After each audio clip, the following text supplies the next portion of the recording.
Hi, I'm Roberta Sand, the Marketing Director at Garrett Leather.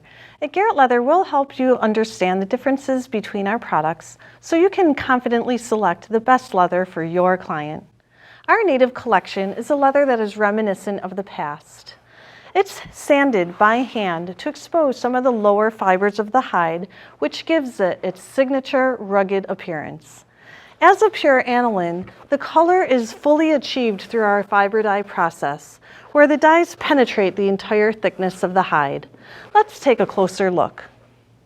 Native hides have variation in color and a beautiful mottled appearance.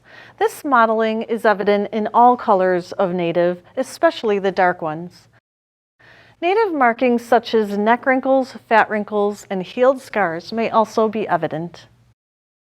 For clients looking for a truly rustic, authentic leather, consider native.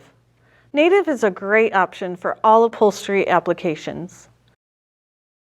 Over time, it will continue to develop its rugged appearance and rich patina.